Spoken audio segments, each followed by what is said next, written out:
রমজানে তুমি ইবাদত করবা না, বলো কোন মাসে তুমি ইবাদত করবা? রমজান 12 মাসের মধ্যে একটা মাস, 12 মাসের ভেতরে রমজান এক মাসের দাম যেমন ইয়াকুব নবীর 12 ছেলের মধ্যে ইউসুফ নবীর দাম যেমন রমজানের দাম। 40 বছরের বিরহে সেই বেদনা আজ ইউসুফ নবী ভাইরে পাইছে কাছে। রাতের বেলা আজ ঘুমাবো না, রাতের গভীরে নিজের নবী বিনিয়ামিনকে নিয়া এবার বুকের সাথে জড়াইয়া বলে, রে ও বিনিয়ামিন, বল আব্বা জানের কি খবর? বলে ইউসুফের জন্য কান্না করে করে পাগলের মতো অন্ধ হয়ে গেছে। ও বিনিয়ামিন, আমার চিনুনি? কয় না চিনি না। কয় আমি তোর সেই ভাই ইউসুফ।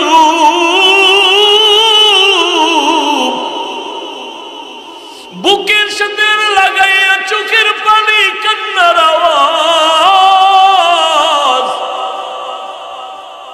40 বছরের সেই মিলন মেলা, সারা রাত্র ঘুমায় না, সেই জীবনের কাহিনীগুলো ভাইয়ের সাথে শেয়ার করতেছে। আমার আল্লাহ বিস্তারিত কোরআন শরীফে বয়ান করেছেন। মেহমানদারি কয়েকদিনের পর ইউসুফ নবী চাইলেন আমার বিনিয়ামিনরে আমি আর ফেরত দিব না।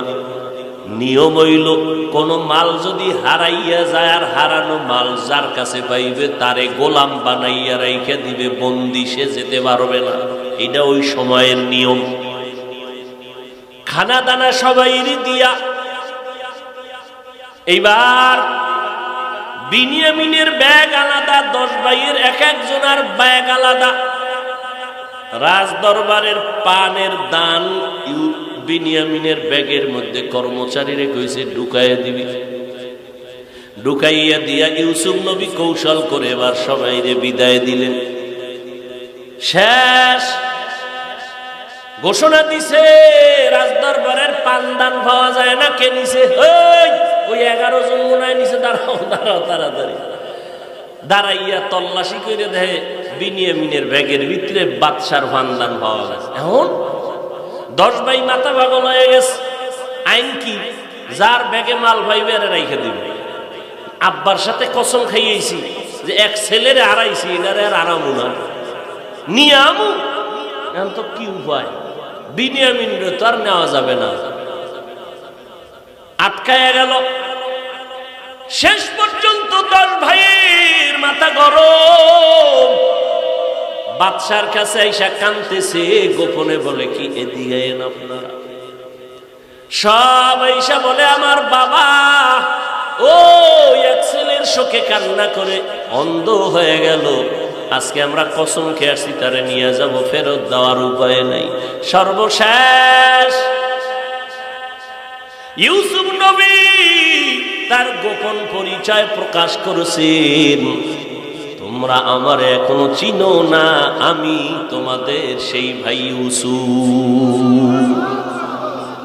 10 ভাই চোখের পানি ছেড়ে কান্নায় পাগল পারা হয়ে গেল। বলে কথা হবে পরে, তাড়াতাড়ি বাড়ি যাও, বিনিয়ামিনের আর ফেরত দেওয়া যাবে না, আমার কাছে রেখে দিল। আর আমার আব্বা কান্না করে অন্ধ, আমার আব্বারে গিয়ে সালাম জানাইও। আর আমারে যেদিন তোমরা কূপের মধ্যে ফলাইছো,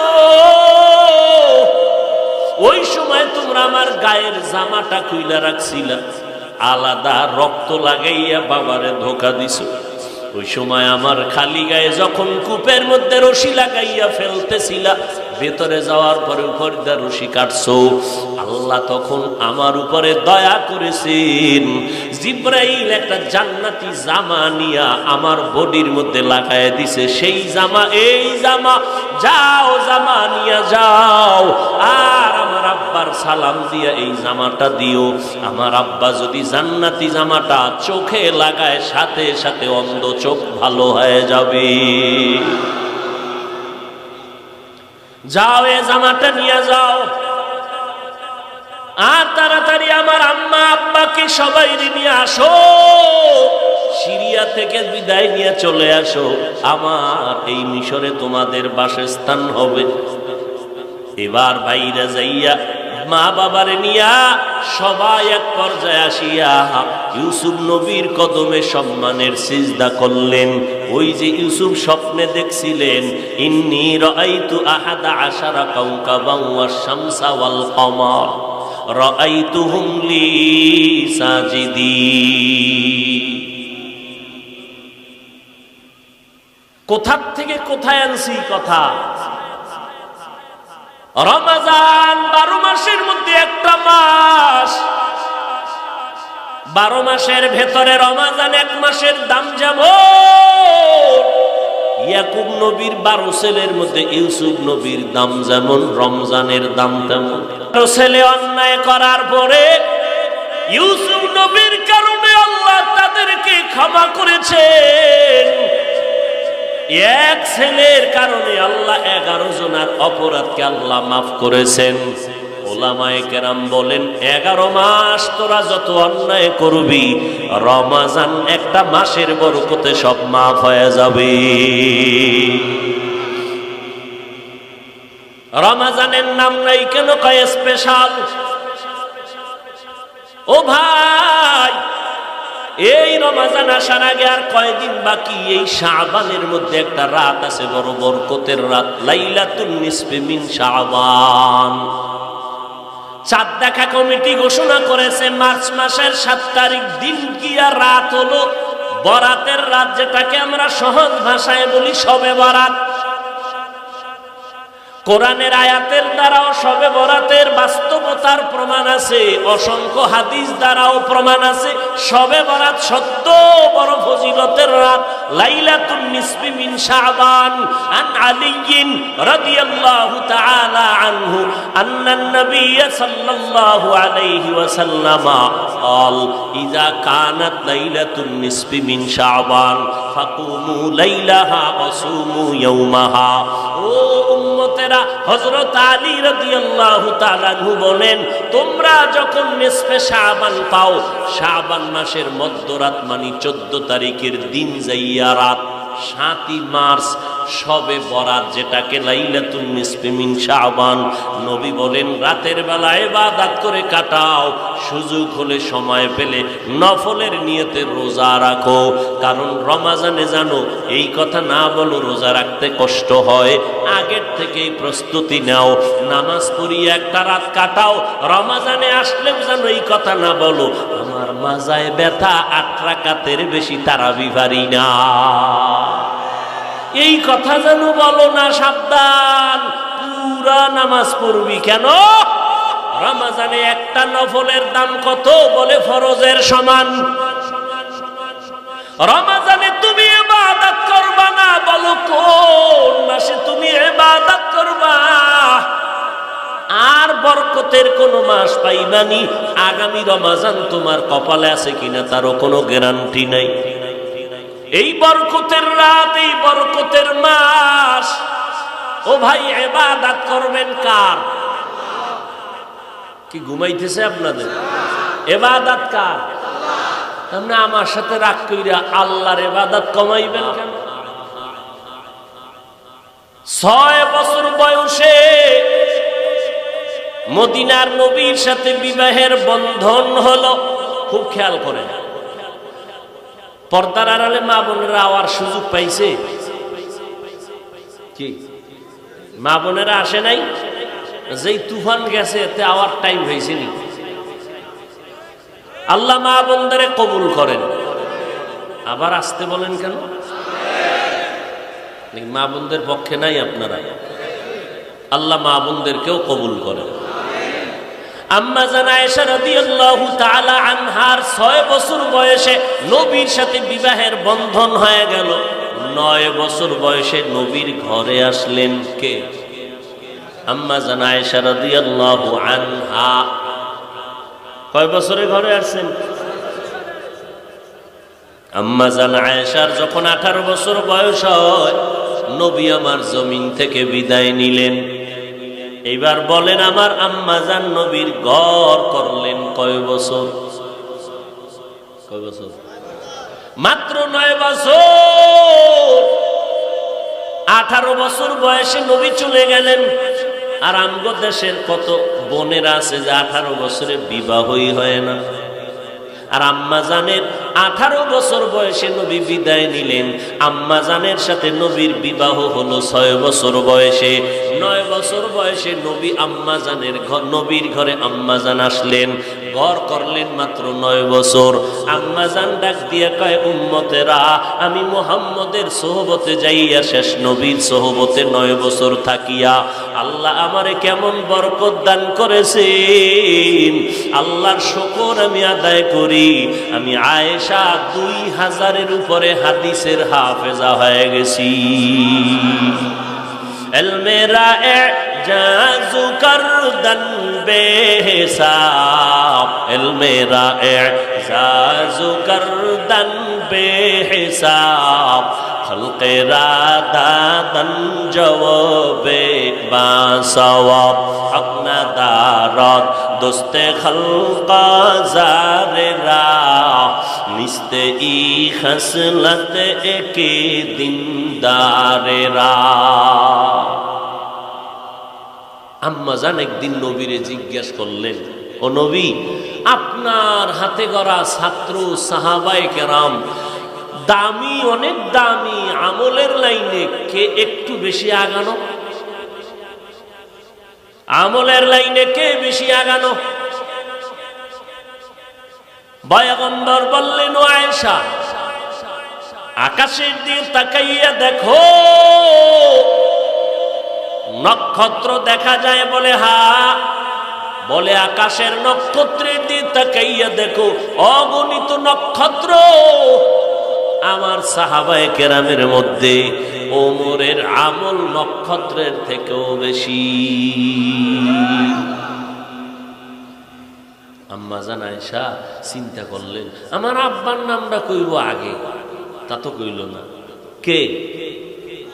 আবু বকরের নাম নবী বললেন না, নবী বললেন ওমরে ফারুক।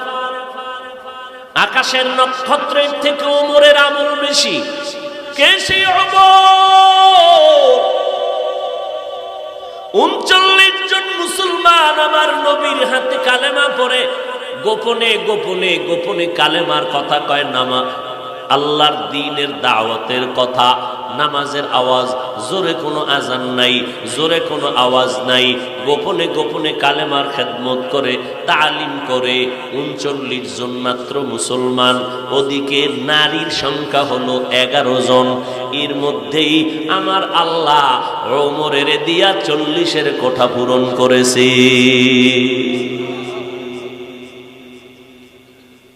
আম্মা জান আয়েশার অন্তর তো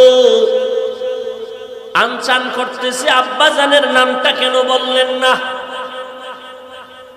মনে চাই শুনতে আমার আব্বার কি হালাত। বলে না, নবী বলেন না, কত আর চুপ থাকা যায়? আম্মা জান এবার জিজ্ঞাসাই করে ফেললেন, নবী আমার আব্বার কথা কইলেন না যে? নবী আপনার আব্বার কথা বলবো, এটা তো স্পেশাল। এটা কি? ওমরের কথা বললেন, আমার আব্বার কথা বললেন না, এটা তো স্পেশাল। বলে কেমন স্পেশাল? বলে আয়েশা, তোমার বাবা আমার সাহাবী আবু বকর, তার 2 দিনের 2টা আমল, 2টা কোরবানি, এত বেশি কোরবানি, 2 দিনের এত বেশি কোরবানির দাম, 2টা ত্যাগের দাম এত বেশি। আমার সব সাহাবায়ে কেরাম সহ সব আমার মুমিন উম্মতের নেক যদি এক পাল্লায় দাও, আবু বকরের 2টা নেকের পাল্লা অনেক ভারী হয়ে যাবে।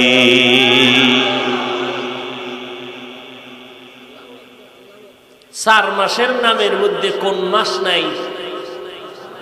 কথা না বুঝলে আমি মোনাজাত দিয়ে দেব। উল্টাটা ভালোই বুঝে, ভাওটা বুঝতে চায় না। রমাজানের নাম নাই কেন?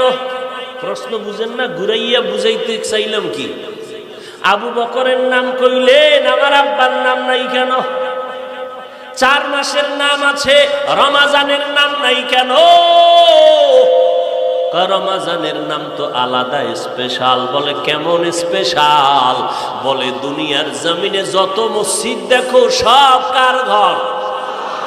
সব আমার আল্লাহর ঘর। আর এই আল্লাহর ঘরের মধ্যে বাইতুল্লাহ, মক্কা নগরীতে যেই ঘরটা, এটার দাম এত বেশি। বাইতুল মুকাররম জাতীয় মসজিদ আল্লাহর ঘর। আপনাদের এই লাঙ্গলকোট থানার মসজিদ আল্লাহর ঘর। জমিনের সব মসজিদ আল্লাহর ঘর, তবে বাইতুল্লাহর মতো দামি এই বাইতুল মুকাররম না। বাইতুল মুকাররমের দিকে তাকাইবা কোনো সওয়াব নাই, কিন্তু জমিনের মধ্যে বাইতুল্লাহর এত দাম। শুধু তাকাইয়া যদি চোখ দিয়া তাকায় দেখো আল্লাহর ঘর। মদিনার নবী বলেন আমল নামায় শুধু সওয়াব আর সওয়াব। إن أول بيت وضع للناس للذي ببكة مباركا وهدى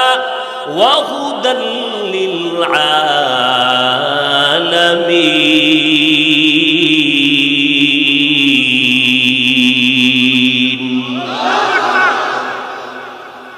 আল্লাহ তাআলা হেদায়েতের জন্য ঘর বানাইলেন বাইতুল্লাহ মক্কা নগরীতে। পুরা দুনিয়ার মসজিদের মধ্যে বাইতুল্লাহর যেমন স্পেশাল দাম, পুরা 12 মাসের মধ্যে রমাজানের তেমন দাম। এরে নবীর উম্মতেরা, রমাজান বড় দামি একটা মাস।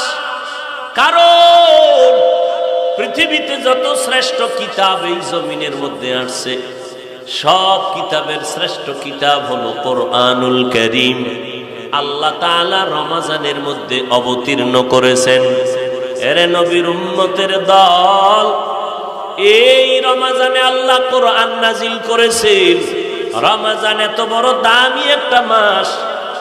ইয়াকুব নবীর উদাহরণ টেনে ওলামায়ে কেরাম বলেন, ইয়াকুব নবীর 12টা ছেলে ছিল, এর মধ্যে প্রিয় ছিল ইউসুফ আলাইহিস সালাম। ঠিক নেই? 10 ভাই ইউসুফের খেলার নাম দিয়া চক্রান্ত করিয়া সরাইয়া নিয়া কূপের মধ্যে ফালাইয়া এসে বলে বাঘে খেয়ে ফেলেছে। অন্যায় অপরাধ করার পরে ইয়াকুব নবী 40 বছর ইউসুফ নবীর শোকে কান্না করে করে করে করে অন্ধ হয়ে গেলেন।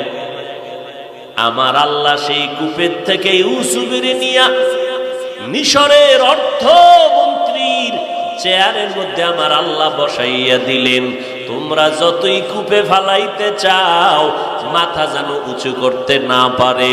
ওরে আমার মাওলায় যদি সম্মান দেয়, কেউ তা ফিরাইতে পারে না।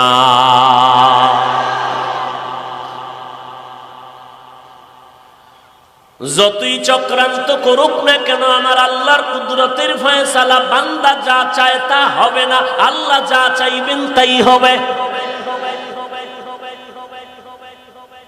মিশরে দুর্ভিক্ষ, পুরা দুনিয়ার মানুষ খানার জন্য যাইতেছে, খানা দেয় ইউসুফ নবী অর্থমন্ত্রী। ইয়াকুব নবীর এলাকা সিরিয়ায়ও অভাব শুরু হয়ে গেছে। এখন তো অভাব নাই, করোনার মতো কঠিন অবস্থা, এরপর আমার বাংলাদেশের মানুষ না খাইয়া মরে নাই। আর আমার দেশে আমার আব্বা জান মাঝে মাঝে কয়, আম্মা জানো সেদিনও কান্না করলেন, এত কষ্ট করিয়া জীবন কাটাইছেন। বলতে না বলতে আমার আব্বা একটা চিৎকার দিয়া বেহুশ হয়ে গেলেন। 3-4 দিন ঘরের চুলায় আগুন জ্বলে না। আম্মাজান বলতেছেন আর কাঁদতেছেন, কচু পাতা সিদ্ধ করিয়া করিয়া মা পানি পান করেছেন। আব্বাজান কাজকর্ম করে কিছু টাকা পাইছেন, বাজারে গেলেন চাল আনবে, মনটা বড় খুশি, আজকে ভাত খাবে 1 সপ্তাহ পরে। চালের দোকানে গিয়া চাল লইয়া যখন ব্যাগটা ধরবে, কাপড়ের মধ্যে টাকা ঢুকানো ছিল, হঠাৎ হাত দিয়ে দেখে টাকা কোথায় ভরে গেছে। আব্বাজান এই কথাটা বলে একটা চিৎকার দিছেন আমার বাসায় সেদিন ঢাকা বৈশা। আমরাও কান্না শুরু করলাম। কষ্ট করলে আল্লাহ মিষ্টি দান করেন। আমার নবী শ্রেষ্ঠ নবী, কি প্রয়োজন ছিল নবী যদি দোয়া করতেন উহুদ পাহাড় স্বর্ণ হয়ে যাইত। অথচ আমার নবী কয় সাহাবায়ে কেরাম দুশ্মনের মোকাবেলায় তোমরা গর্ত খনন করো, আমিও নবী কাজ করি। দুশ্মনের মোকাবেলায় পরীক্ষা খনন করতে নবীও কাজ করা শুরু করলেন। কয়েকজন সাহাবা জামাটা উঠাইয়া নবীর সামনে এসে কাঁদতেছেন, নবী পেটে ক্ষুধা খানা নাই, আমরা একটা পাথর পেটে বাইদা নিছি, চাপ লাগায় রাখছি যেন ক্ষুধা বুঝা না যায়। নবীরে শুনাইতেছে আর কাঁদতেছে। নবী কয় তোমরা মনে করছো আমিও বুঝি পেট বইরা খাইছি? নবী জামা উঠায় কয় তাকায় দেখ, তোরা পাথর বানছো একটা আর আমি নবী পাথর বানছি দুইটা। আমার নবী পেটে পাথর বেঁধে না খাইয়া কষ্ট করার কি দরকার ছিল? কষ্টের পরের কাজে বরকত বেশি। এই জন্য আল্লাহ কোরআন নাজিলের সময় নবীরে জোরে চাপ দিছে জিবরাইল আমিন। এমন চাপ দিছে, নবী বলেন বুখারী শরীফের আওয়াজ, যে আমার উপরে মরণের কষ্ট শুরু হয়ে গেছে। এত পরিমাণ জ্বর উঠে গেছে, কোরআনের ওজন আমি সহ্য করতে পারি না। মাত্র 5টা আয়াত নিয়ে জিবরাইল একটা চাপ দিছে, এক চাপে আমার জ্বর উঠে গেল। 1, 2, 3 বছরের মধ্যে জিবরাইল আর কোরআনের আয়াত নিয়ে আসে না। এই কোরআনের এত ওজন, আল্লাহ আমার কাছে অল্প অল্প অল্প অল্প করিয়া শেষ করতে সময় লাগছে 23 বছর। কয় বছর? আল্লাহর নবী শ্রেষ্ঠ, যার কোনো তুলনা নাই। 4 বার তার সিনাকে অপারেশন করেছে আল্লাহ কুদরতের দ্বারা। জমজমের পানি, কোনো রক্ত যায় না, সেলাই লাগে না, কষ্ট। 4 বার অপারেশন করলেন। এরপরে কোরআন দেওয়া শুরু হলো 40 বছরের পরে। যিনি শ্রেষ্ঠ নবী, তার জ্ঞানের পরিধি কত? বলে পৃথিবীতে সব বিজ্ঞান যদি এক জায়গায় করো, আমার নবীর মতো বিজ্ঞানী পৃথিবীতে কেউ নাই, আসবেও।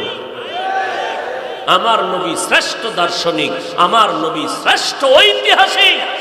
সেই নবীকে কোরআন দিয়া বুঝাইয়া বুঝাইয়া দিতে সময় লাগছে কয় বছর? 23 বছর। সেই কোরআন আপনি 3 দিনে বইরা মুফাসসির হয়ে যাবেন, এত সোজা। 3 দিনে কোরআন বইরা মুফাসসির হয়ে তাফসীর করবেন, এত সোজা। কোরআনের আয়াত 10টা বইরা তরজমা কইয়া গেলাম গিয়া, এর নাম তাফসীর না। তাফসীর যদি শুনতে চাও, তোমাদের বৃহত্তর নোয়াখালীর জমিনে সর্বোচ্চ লেভেলের মুফাসসির আল্লামা হাবিবুল্লাহ মিসবাহ রাহমাতুল্লাহ আলাইহি, তার অডিও বয়ান শুনিও। ওই বয়ান বুঝতেও তোমার কিছু জ্ঞান নিয়ে শুনতে হবে, তাহলে বুঝবাই না কি কয়। তাফসীর কারে কয়? বেটে ঔষধ খাওয়াইয়া দিয়ে গেছে এই জাতিরে। তাফসীর কারে কয় শিখো। চাটখিল বাড়ি তাহাজ্জুদের সেজদায় তিনি বিদায় নিছেন। কে? হাবিবুল্লাহ মিসবাহ রাহমাতুল্লাহ আলাইহি। নিজেকে এত বড় মনে করার শখ কেন? আমার নামে কেউ আল্লামা লেখলো, আমি সেটা কখনো বরদাস্ত করি না। কিসের আল্লামা? অনেকে নাম নিয়ে কিলাকিলি করে, আমি কি আমার নাম 13 নম্বরে দিস তো? এরপর দেখি যদি লোক না হয়, কি হয় দেখি আমার নাম বড় কইরা দেওয়া লাগবে, আল্লামা লেখা লাগবে না, কোনো দরকার নেই। সম্মান কে দিবে? আল্লাহ সম্মান দিলে কিচ্ছু লাগে না। দুনিয়াওয়ালারা সম্মানের চেয়ারে বসাইতে যাইয়া আগে যাচাই করেন যোগ্যতা কি। আল্লাহ এগুলো দেখে না। আল্লাহ যদি যোগ্যতা দেখা চেয়ারে বসাইতেন, তো বেলালে হাবশি মদিনার দরবারে আসতে পারত না।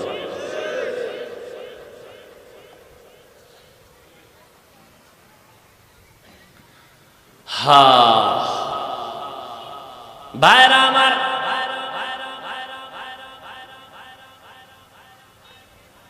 ইউসুফ আলাইহিস সালামকে আল্লাহ তাআলা মিশরের অর্থ মন্ত্রণালয়ের দায়িত্ব দিলেন। ইয়াকুব নবী কয়, শুনছি মিশরে খানা দেয়, ক্ষুধা, যাও খানা নিয়ে আসো। 10 ভাই মিলিয়া বাবার অনুরোধে খানা আনতে রওয়ানা মিশরে।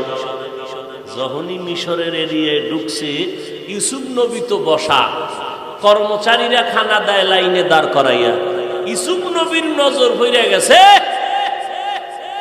আমার সেই 10 ভাই ঢুকতেছে। ইউসুফ নবী চিনে ফেলছেন, কিন্তু এরা 10 ভাই চিনে না, সে আমাকে কুয়ায় ফেলানো ইউসুফ।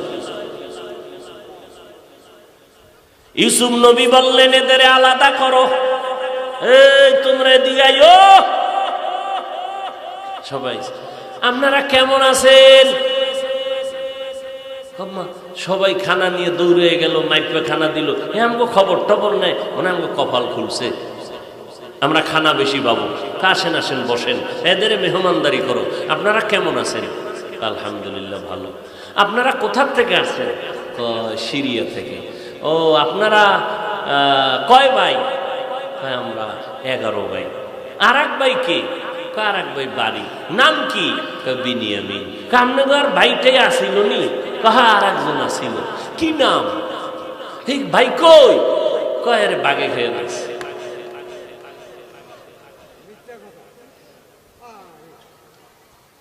এরপর আপনাদের আব্বার নাম কি? ইয়াকুব আলাইহিস সালাম। নবী? বলে আপনার আব্বা আসেনি? কেমন আছে? ভালো। কি করে? কয় ওই যে ভাইরে বাগে খাইছে, ওই ভাইয়ের জন্য কান্না করে করে করে করে অন্ধ হয়ে গেছে। ইউসুফ নবী শুই না পারেন, একটা চিৎকার কন্ট্রোলে নিয়ে আইলেন। আল্লাহ তুমি ধৈর্য দাও, কন্ট্রোলে নিয়ে আসেন। ভাইদেরকে এখনো পরিচয় দেয় না।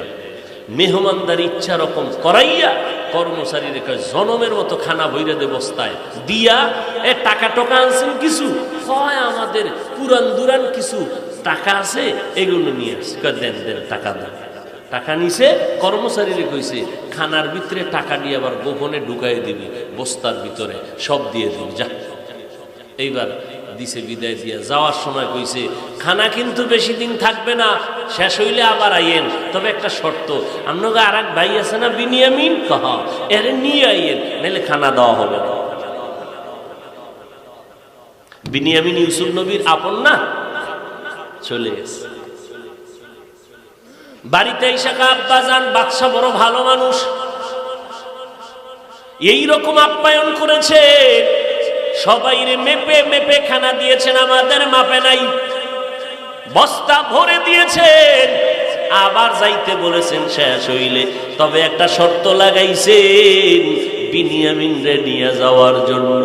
ইয়াকুব নবী অন্ধ, চোখে দেখে না, কাঁদে আর কয়, বাবারা আমার এক ছেলেরে নিয়ে আর ফিরাইয়া দাও না, আমি শোকে কান্না করে অন্ধ হয়ে গেছি। আবার কি আওয়াজ দিলি, বিনিয়ামিন রে নিয়ে যাবি, আমি মরে যাব। এবার খানার বস্তা ঢাইলা দেখে টাকা যা দিছিল তাও খানার ভিতরে ফিরানো। খানা শেষের দিকে এবার সন্তানেরা খানা আনতে যাবে, আব্বা খানা লাগবে, তবে বিনিয়ামিনের না নিলে দিবে না। এইবার কয় দেওয়া যাবে না, কয় কসম খাইলাম আমরা আর কোনো ক্ষতি করব না, নিয়ে আনবো। ওয়াদা দিছ? হ্যাঁ ওয়াদা। কয় যা। ইয়াকুব নবী বিদায় দিলেন। এবার 11 ভাই রওয়ানা। রাজপ্রাসাদে যখন ঢুকতেছে, ইউসুফ নবীর নজর পড়ে গেছে আমার সেই ছোট ভাই বিনিয়ামিন।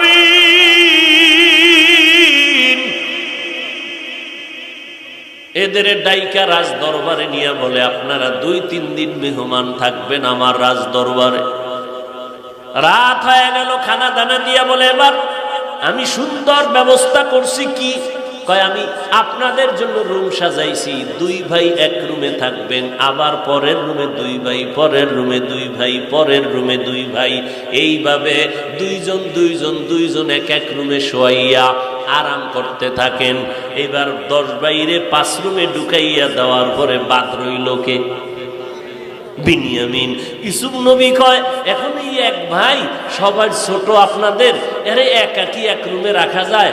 কয় ভয় টয় পায় কিনা? কথা আপনারা মনে কিছু না করলে আমি আমার কাছে রাখি রাত্রে।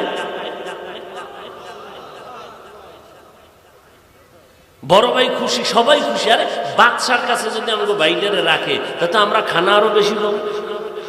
রাখেন। 40 বছরের বিরহে সেই বেদনা আজ ইউসুফ নবী ভাইরে পাইছে কাছে। রাতের বেলা আজ ঘুমাবো না, সবাই রে খানা দিয়া ঘুম পাড়াইয়া রাতের গভীরে নিজের রুমে বিনিয়ামিন রে নিয়া এবার বুকের সাথে জড়াইয়া বলে, রে ও বিনিয়ামিন বল আব্বা জানের কি খবর? বলে ইউসুফের জন্য কান্না করে করে পাগলের মতো অন্ধ হয়ে গেছে। ও বিনিয়ামিন আমার চিনুনি? কয় না চিনি না। কয় আমি তোর সেই ভাই ইউসুফ। বুকের সাথে লাগাইয়া চোখের পানি কান্নার আওয়াজ। 40 বছরের সেই মিলন মেলা, সারা রাত্র ঘুমায় না, সেই জীবনের কাহিনীগুলো ভাইয়ের সাথে শেয়ার করতেছে। আমার আল্লাহ বিস্তারিত কোরআন শরীফে বয়ান করেছে। মেহমানদারি কয়েকদিনের পর ইউসুফ নবী চাইলেন আমার বিনিয়ামিনরে আমি আর ফেরত দিব না। নিয়ম হইল কোন মাল যদি হারাইয়া যায় আর হারানো মাল যার কাছে পাইবে তারে গোলাম বানাইয়া রাইখা দিবে, বন্দি, সে যেতে পারবে না। এটা ওই সময়ের নিয়ম। খানা দানা সবাইরই দিয়া এইবার বিনিয়ামিনের ব্যাগ আলাদা, 10 ভাইয়ের এক একজনের ব্যাগ আলাদা। রাজ দরবারের পানের দান বিনিয়ামিনের ব্যাগের মধ্যে কর্মচারীরে কইছে ঢুকাইয়া দিবি। ঢুকাইয়া দিয়া ইউসুফ নবী কৌশল করে এবার সবাইরে বিদায় দিলেন। শেষ ঘোষণা দিছে রাজদরবারের পানদান পাওয়া যায় না। কে নিছে? ওই 11 জন মনে নিছে। দাঁড়াও দাঁড়াও তাড়াতাড়ি। দাঁড়াইয়া তল্লাশি করে দেখে বিনিয়ামিনের ব্যাগের ভিতরে বাদশার পানদান পাওয়া গেছে। এখন 10 ভাই মাথা পাগল হয়ে গেছে। আইন কি? যার ব্যাগে মাল পাইবে আরে রাইখে দিবে। আব্বার সাথে কসম খাইয়েছি যে এক ছেলেরে হারাইছি, এটারে আর আরামু না, নিয়ে আমু। এখন তো কি উপায়? বিনিয়ামিনরে তো আর নেওয়া যাবে না, আটকায়া গেল। শেষ পর্যন্ত 10 ভাইয়ের মাথা গরম। বাদশার কাছে আইসা কাঁদতেছে, গোপনে বলে কি এদিকে এন আপনারা। সব আইসা বলে আমার বাবা ও এক ছেলের শোকে কান্না করে অন্ধ হয়ে গেল। আজকে আমরা কসম খেয়ে আসছি তারে নিয়ে যাব, ফেরত দেওয়ার উপায় নেই। সর্বশেষ ইউসুফ নবী তার গোপন পরিচয় প্রকাশ করেছেন। তোমরা আমার এখনো চিনো না, আমি তোমাদের সেই ভাই ইউসুফ। 10 ভাই চোখের পানি ছেড়ে কান্নায় পাগল পারা হয়ে গেল। বলে কথা হবে পরে, তাড়াতাড়ি বাড়ি যাও, বিনিয়ামিনের আর ফেরত দেওয়া যাবে না, আমার কাছে রেখে দিলাম। আর আমার আব্বা কান্না করে অন্ধ। আমার আব্বারে গিয়ে সালাম জানাইও। আর আমারে যেদিন তোমরা কূপের মধ্যে ফলাইছো ওই সময় তোমরা আমার গায়ের জামাটা খুইলা রাখছিলা, আলাদা রক্ত লাগাইয়া বাবারে ধোকা দিছো। ওই সময় আমার খালি গায়ে যখন কূপের মধ্যে রশি লাগাইয়া ফেলতেছিলা, ভেতরে যাওয়ার পরে উপর দিয়ে রশি কাটছো, আল্লাহ তখন আমার উপরে দয়া করেছেন। জিব্রাইল একটা জান্নাতি জামা নিয়া আমার বডির মধ্যে লাগাইয়া দিছে। সেই জামা, এই জামা, যাও জামা নিয়া যাও। আর আমার আব্বার সালাম দিয়া এই জামাটা দিও। আমার আব্বা যদি জান্নাতি জামাটা চোখে লাগায়, সাথে সাথে অন্ধ চোখ ভালো হয়ে যাবে। যাও এ জামাটা নিয়ে যাও,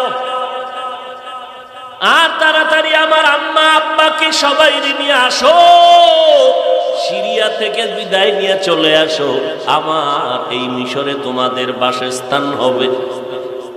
এবার বাইরে যাইয়া মা বাবারে নিয়া সবাই এক পর্যায়ে আসিয়া ইউসুফ নবীর কদমে সম্মানের সিজদা করলেন। ওই যে ইউসুফ স্বপ্নে দেখছিলেন, ইন্নী রাআইতু আহাদা আশারা কাওকাবান ওয়াশ শামসা ওয়াল কমার রাআইতুহুম লি সাজিদিন। কোথা থেকে কোথায় আনছি কথা? রমজান 12 মাসের মধ্যে একটা মাস,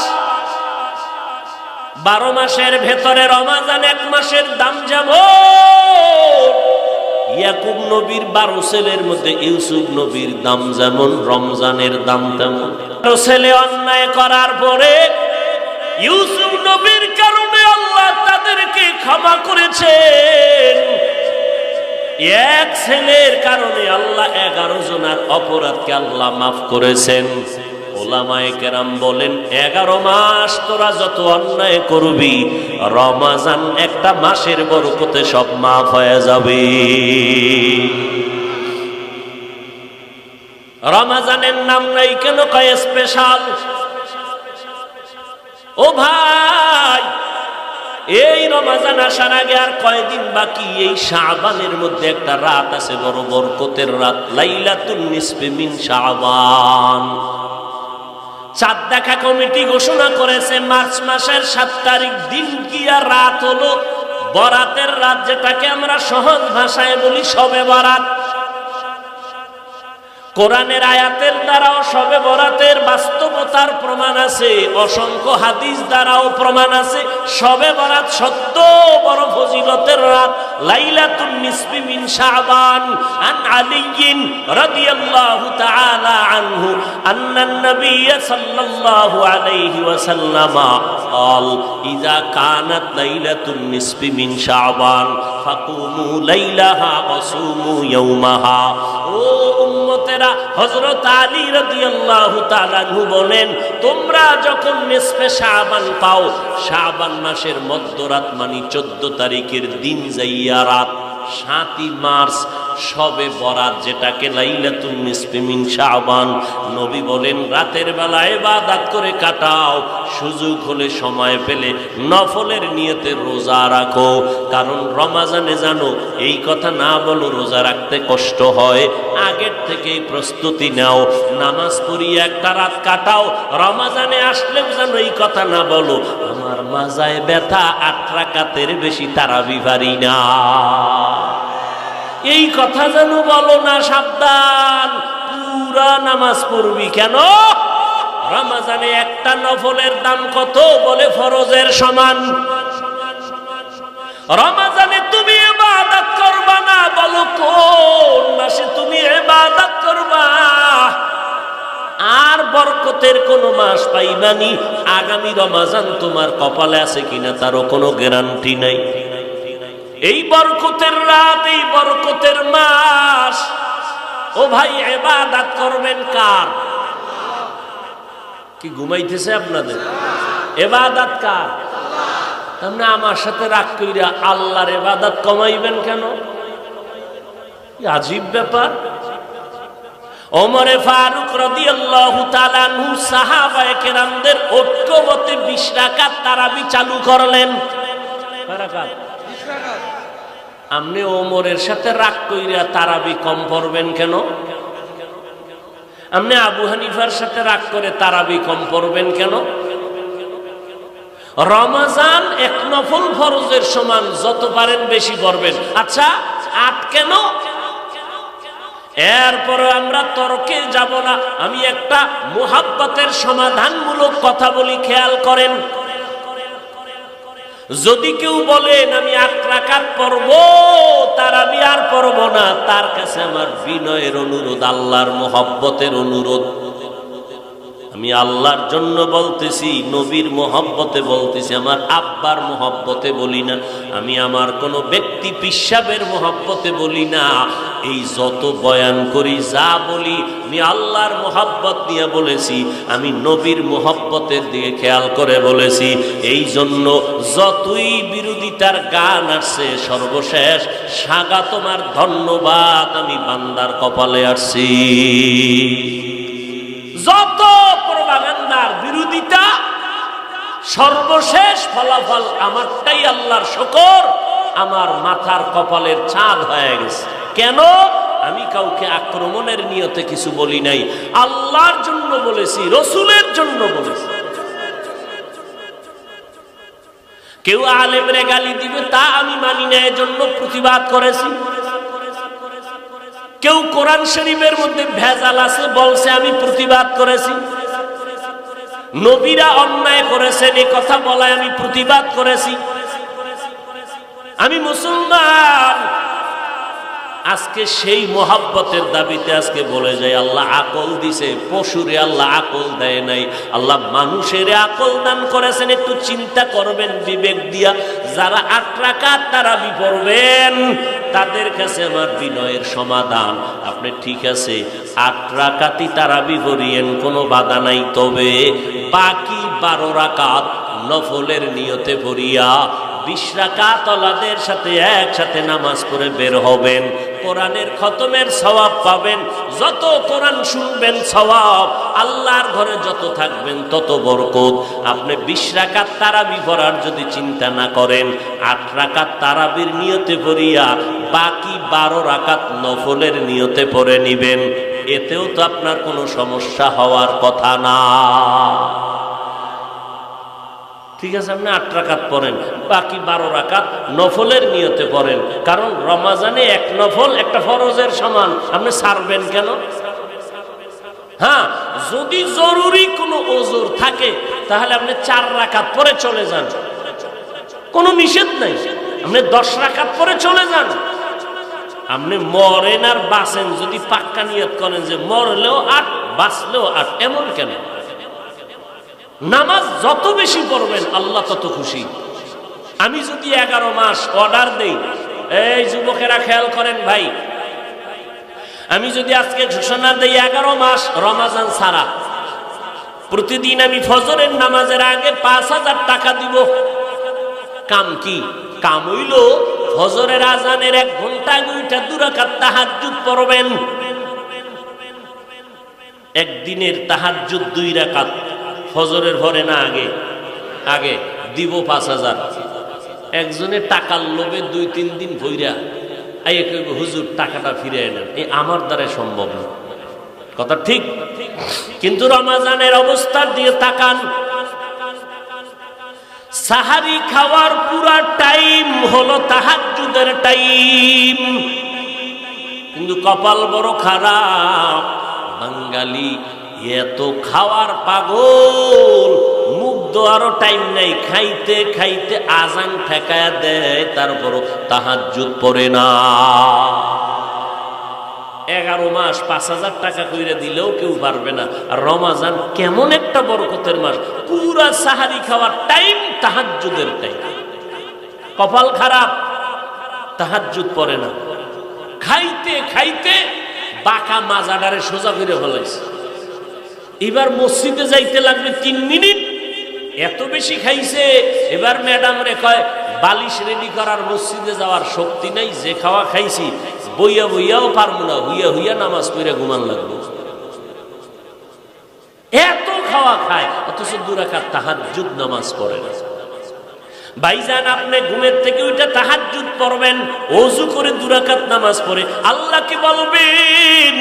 কারণ আমার আল্লাহ ফজরের সময় প্রথম আসমানে আসি বলেন নাই, জোহরেও আসেন না, মাগরিবে আসেন না, আসরে আসেন না, এশায় আসেন না। আল্লাহর ওয়াদা, প্রতিদিন ফজরের নামাজের আগে রাতের 3য় ভাগ গভীর রজনীতে আমি আল্লাহ প্রথম আসমানে আসি। ও বান্দা, কি দরকার বল? কার টাকা লাগবে? কার গুনাহ মাফ দরকার? কার মাইয়া বলার বিয়া হয় না? কার সমস্যা আছে বলো? আমি আল্লাহ দেওয়ার জন্য আসছি, নেওয়ার জন্য আসি নাই, দেওয়ার জন্য আসছি। ঘুমাও কেন? উঠে আমার কাছে বলো। 11 মাস বলার টাইম পাও নাই, রমজান মাসটা টাইম পাইয়াও কাজে লাগাইলা না। এই জন্য নবী বরদোয়া করেছেন। কি? নবী খুতবা দিতে উইঠা 3 বার বলেছেন আমিন আমিন আমিন। সাহাবায়ে কেরাম বলে, নবী 3 বার আমিন কেন? নবী বললেন, জিব্রাইল আমিন আসছে আল্লাহর অর্ডার নিয়া, রমজান পাইয়া যারা গুনাহ থেকে নিজেরে মাফ করাইতে পারলো না, রমজানটারে যারা কাজে লাগাইতে পারলো না, আল্লাহর অর্ডার তারা যেন ধ্বংস হইয়া যায়। আমি নবী সমর্থন দিয়া বলেছি আমিন। তার মানে আল্লাহও চায় সে ধ্বংস হয়ে যাক, জিব্রাইলও চায় সে ধ্বংস হয়ে যাক, আমি নবীও চাই সে ধ্বংস হয়ে যাক। রমজান পাইয়াও যারা কাজে লাগায় না, আল্লাহর লানত, ফেরেশতাদের লানত, আমার নবী বলেন আমারও লানত। এরপরে আর একটা টাইম আছে, ইফতারি করার টাইম, বড় বরকতের টাইম, দোয়া কবুলের সময়। কপাল পরা বাঙালি, ওই সময় ঘরের ভিতরে একটা বাজার মিলে, বাজার এমন চিল্লা চিল্লি, একজনে খায় পেঁয়াজুর ভিতরে নুন হয় নাই, আর একজনে খায় শরবতে চিনি হয় নাই। এইভাবে কাবজাব করতে করতে আজান যে কখন দিছে খবর নাই, 3 মিনিট পরে কয় আজান দিল না যে।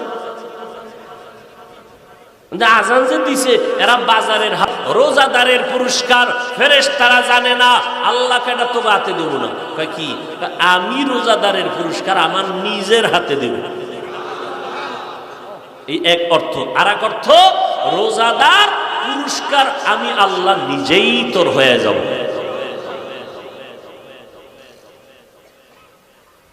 ও আব্বা জানেরা, ছেলে মেয়ে বড় হয়ে গেছে, প্রাপ্ত বয়স্কে আসার পরে যদি রোজা না রাখে, নামাজ না পড়ে, শুধু সন্তান কিয়ামতের দিন আসামির কাঠগড়ায় আটকাবে না, মা বাবাকেও আটকাইবে। মা বাবা আটকা পড়ে যাবে। সূরা আহজাব 67-68 নম্বর আয়াত। উপায় নাই, আল্লাহর আদালত। এই রমজান সামনে, শবে বরাত। তবে একটা কথা বলে যায়, এই আশেকে রসুলেরা, শবে বরাতের রাত্র ভাইয়া যারা মসজিদে যাইয়া 2টা টাক দিয়া জেলাফি খাইয়া রাস্তায় ভ্যান লইয়া ঘুরবা আর আড্ডা দিবা আর গুনাহ করবা আর বাজি ফুটাইয়া ঘরের বাচ্চার ঘুম নষ্ট করবা, মা ভয়ে উঠা বরদোয়া করবে, এই রকম বরদোয়া নিসনারে বাবা, তুই সারা রাত ঘুমা, তোর সওয়াব হইব।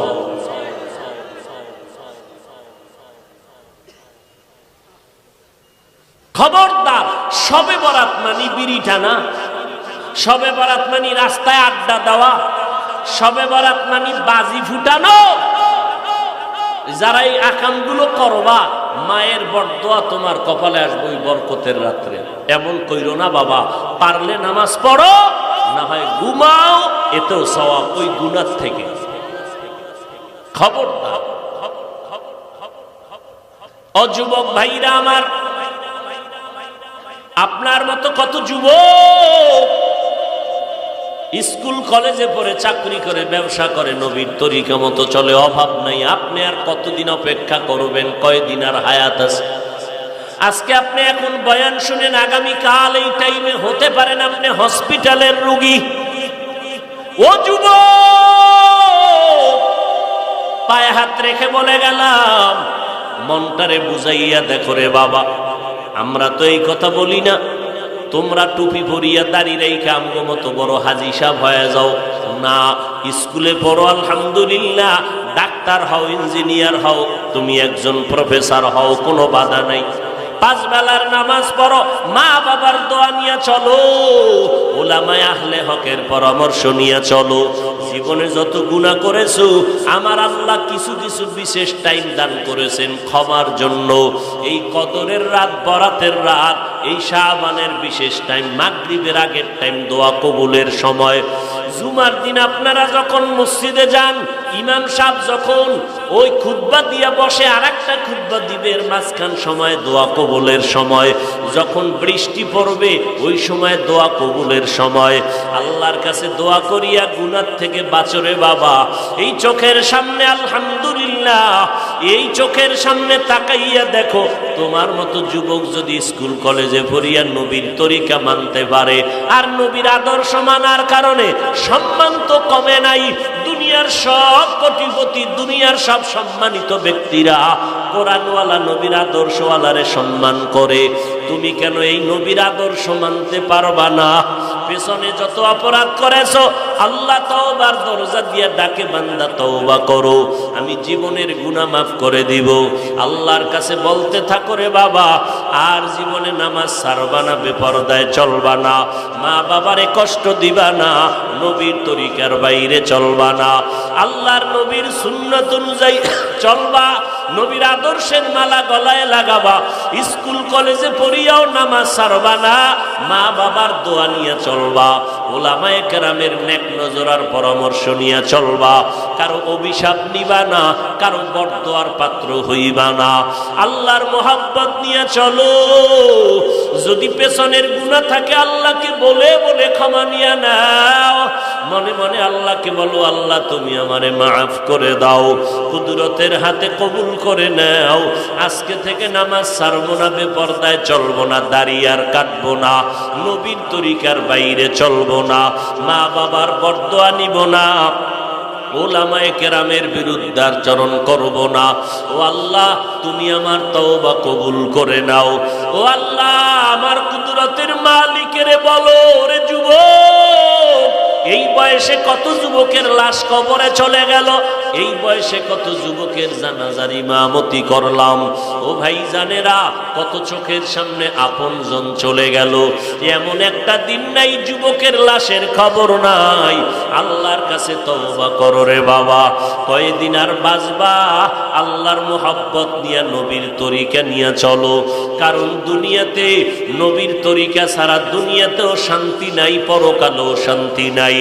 আল্লাহ আমাদের সবাইকে কবুল করে নেন, বলেন আমিন। আলহামদুলিল্লাহি রাব্বিল আলামিন, ওয়াসসালাতু ওয়াসসালামু আলা সাইয়্যিদিল আমবিয়াই ওয়াল মুরসালিন ওয়া আলা আলিহি ওয়া আসহাবিহি আজমাইন। ইয়া আরহামার রাহিমিন, ইয়া আরহামার রাহিমিন, ইয়া আরহামার রাহিমিন। রব্বিরহামহুমা কামা রব্বায়ানি সগীরা। আল্লাহুম্মা ইন্না নাউযু বিকা মিনাল বারাসি ওয়াল জুনুনি ওয়াল জুযামি ওয়া সাইয়্যিল আসকাম। আল্লাহুম্মা ইন্নাকা আফুউন কারীম তুহিব্বুল আফওয়া ফা'ফু আন্না। আল্লাহুম্মা ইন্না নাসআলুকা রিযাকা ওয়াল জান্নাহ ওয়া নাউযু বিকা মিন সাখাতিকা ওয়ান নার। ও দয়ার মালিক, গুনাহের বোঝা নিয়ে আপনার দরওয়াজায় হাত তুললাম। আয় আল্লাহ, মাদ্রাসার আয়োজনে আজকের মাহফিল কবুল করে নেন, মাদ্রাসা কবুল করে নেন। ও আল্লাহ, মাদ্রাসার স্থায়ী জায়গার ব্যবস্থা করে দেন। আয় আল্লাহ, রহমতের হিসাবে কবুল করে নেন আল্লাহ। এলাকার ঘরে ঘরে শান্তি দান করেন আল্লাহ।